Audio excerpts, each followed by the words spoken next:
Welcome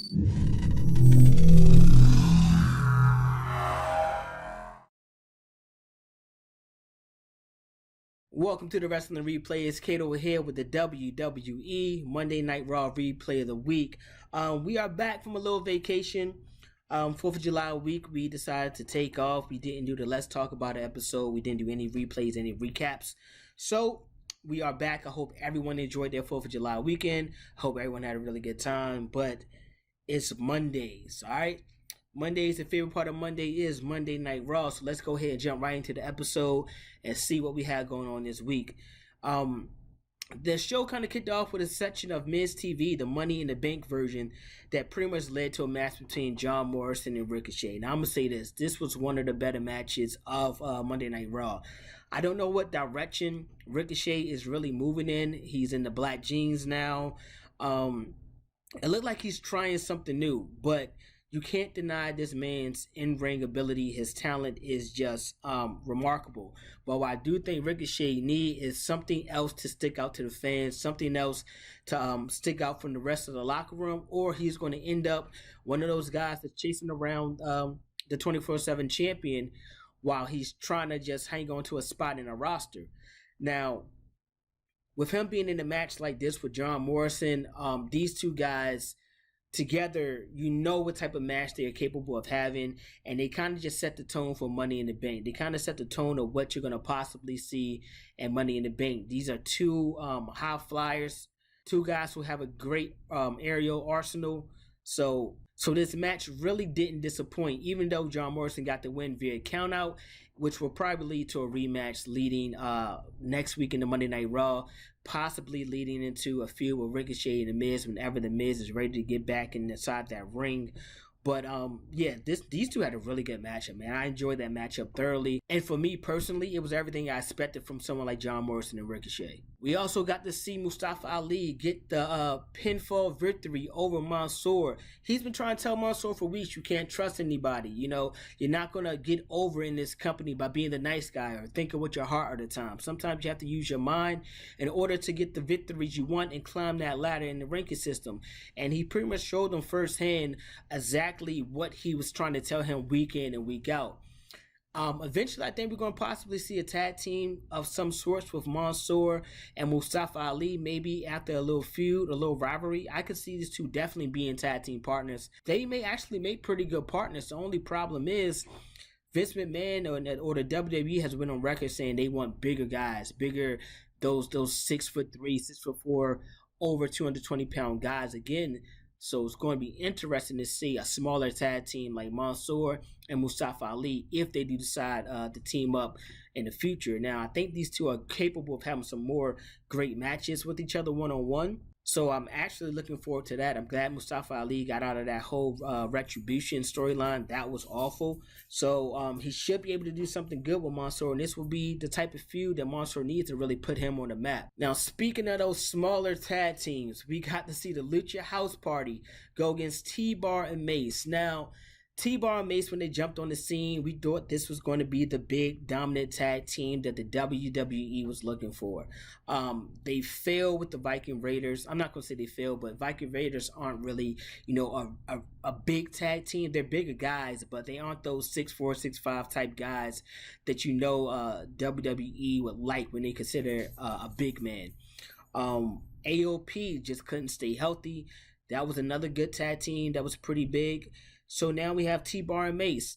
These two, I don't know. They just don't seem believable. They just don't seem to gel right to me. Like, I'd rather see these guys fight one-on-one in a singles competition versus being a tag team with each other. Now, TBar and Mace, I guess you could say they was on a roll as a tag team. Despite losing all the handicap matches, they did win their tag team matches when they was going against guys like, Drew and Braun Strowman and, those sorts of tag team matches.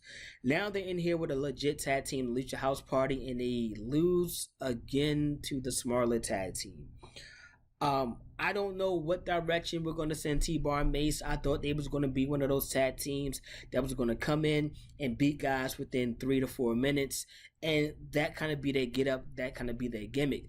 But now with TBar and Mace losing to teams like the Lucha House Party, I don't know exactly where they would go from here. It kind of makes that whole retribution angle look even worse because you had these guys as part of a group that was dominating everybody at one point, and now these guys can't get a victory over the Lucha House Party.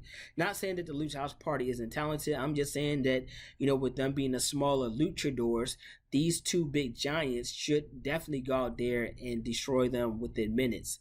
But that wasn't the case. We also got to see the tag team of Jackson Riker and R-Truth go against Cedric Alexander and Elias. Well, it ended up pretty much being a handicap match when R-Truth decided to go run after his 24/7 championship. But what I see right now is 4 guys who they have no idea what to do with. I mean, Shelton Benjamin and Cedric Alexander had a pretty good feud, but we knew that wouldn't last. And eventually, one of these guys was going to kind of get written out. And it looked like it's Shelton Benjamin. We seen him chasing Tozawa for that 24/7 championship. I mean, you went from a tag team champion to being in the feud to chasing down the 24/7 champion. Cedric and Elias couldn't get the victory over Riker. Despite it being a handicap matchup, Elias once again walked out of the matchup, and I just don't get it. Elias is a guy that I felt like they should have pushed to the moon, but it's like I don't know what they plan on doing with Elias now, for the fact that he's walking out his matches, he's taking the losses, he doesn't seem to care. So it's like, what are we going to do with Elias? So right now, I feel like we got 4 guys that's in limbo, and they don't really know what to do with these guys, which will further my point that I make week in and week out, that they need a television championship, because it will give these talented guys something to go after, something to fight for. And it doesn't have to be the 24/7 championship. It could be something a little bit more valuable. Elias would be a perfect guy that could be a television champion, or even a Riker. I feel like that would be a perfect spot for these guys to display their talent. Clearly, you want them to be seen on TV week in and week out. So why not allow them to be a champion and compete and challenge each other for this TV title? We also got to see Matt Riddle go against AJ Styles in one-on-one competition, where Matt Riddle's hot streak seems to continue. He managed to beat AJ Styles with a little bit of help from the Viking Raiders, giving some interference outside the ring when they decided to pick on Omos while he was standing guard over AJ Styles in the matchup. Now, Riddle has been able to put together some big wins week in and week out. I don't know what that means for Riddle. If he's going to win the Money in the Bank, it seems like he's gaining a lot of momentum heading into that matchup. He's fighting through injury. So it's going to be interesting to see what exactly they decide to do with someone like Matt Riddle. My only issue is we have not seen Randy in a while. So could this be a situation where Money in the Bank happens? Matt Riddle is ready to go ahead and grab that briefcase when Randy Orton comes and screws him over, and that start the feud of the RK Bros. I don't know, but that's definitely something we need to pay attention to, because that could possibly happen for sure. We know how Randy Orton like to operate. Those voices in his head get to talking, and we're not sure exactly what he's going to do or who he's going to do it to. So you got to be careful whenever the Viper is in range to strike, because he definitely will. Now, speaking of Money in the Bank, we have another Money in the Bank contestant in a matchup one-on-one with Jinder Mahal. Now, Drew McIntyre and Jinder Mahal went at it one-on-one. We know that Jinder desperately wants to get inside that Money in the Bank matchup. It's funny because these guys was in 3-B together way back when. These guys both came back. They both became world champions. So it made for a real interesting matchup. These guys are both similar stature. So we didn't really know what to expect from Drew McIntyre and Jinder Mahal in this matchup. Now, these two was pretty much evenly matched. It was kind of like, hey, who's going to make the first mistake? And just when Drew McIntyre looked to be putting Jinder Mahal away, Jinder Mahal got a little bit of help from Veer and Shanky, where these two guys pretty much just jumped right into the matchup. They refused to let Mahal take that Claymore kick, and they pretty much put a beat down on Drew McIntyre. Now, these are actually 2 guys, so I believe they could possibly be one of the better tag teams on the Monday Night Raw roster. They got good size, they got good leadership. This could possibly be a really good faction going forward. It's just the fact of, hey, do we want to push Jinder Mahal or not? We also got to see a 4-woman tag team match. It was Nia Jax, Shayna Baszler, Doudrop and Eva Marie going against Alexa Bliss, Asuka, Naomi, and Nikki Ash. This was a pretty decent matchup. More importantly, I like Doudrop, man. I think she got all the tools. She's very talented from what I've been seeing from her the past couple of weeks.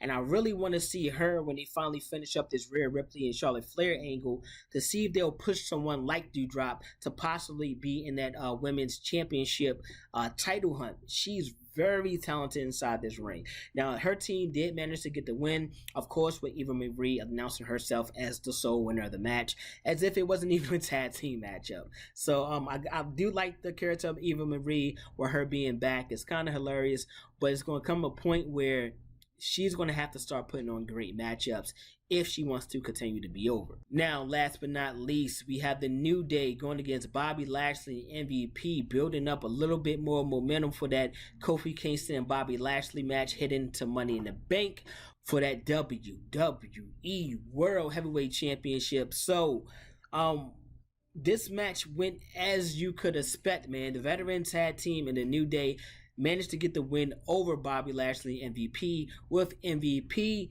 taking the pinfall and Kofi Kinston gaining the pinfall, if you notice that. So that gives Kofi a little bit of momentum going into the pay-per-view, but Bobby also don't lose too much heat because he didn't take the pinfall himself. It was nice to see the return of Xavier Woods as well. He looked to be 100% healthy. So it looked like the New Day is back on track, man. I don't know if Kofi has what it takes to dethrone Bobby Lashley at Money in the Bank, but it looks like he has a pretty good chance here. He's done it once already, and he has Xavier Woods outside of the ring to help prevent MVP from actually causing too much interference in this matchup. So he has a shot. I don't know. But that was pretty much everything that happened on this week's episode of Monday Night Raw. Let me know what you all think. Hit me in the comment section down below in the DMs. Do you think that Kofi Kinston can defeat Bobby Lashley again, but this time winning the World Championship? And what do you guys think about Doudrop? To me, man, she's one of the most entertaining wrestlers on the Raw brand right now. I'm sorry to say it. I like her, man. She's pretty cool. I like her. But speaking of the women, we have Charlotte Flair and Rhea Ripley, who will be going at it one-on-one for that Raw Women's Championship. Do you think that Charlotte Flair is going to finally dethrone Rhea Ripley, or will Rhea Ripley finally end up on top of Charlotte Flair and be the true #1 women's wrestler on that Raw roster? I'll be back in a few days with the AEW Dynamite replay. Can't wait for that. And I definitely can't wait for SmackDown, boy oh boy. And let's talk about it this Saturday. We definitely got some things to talk about. So make sure you tune in for all those videos. Like, subscribe, and turn on all of your notifications so you don't miss any video that we drop going forward. All right? I'm Cato. I'm signing out. Peace.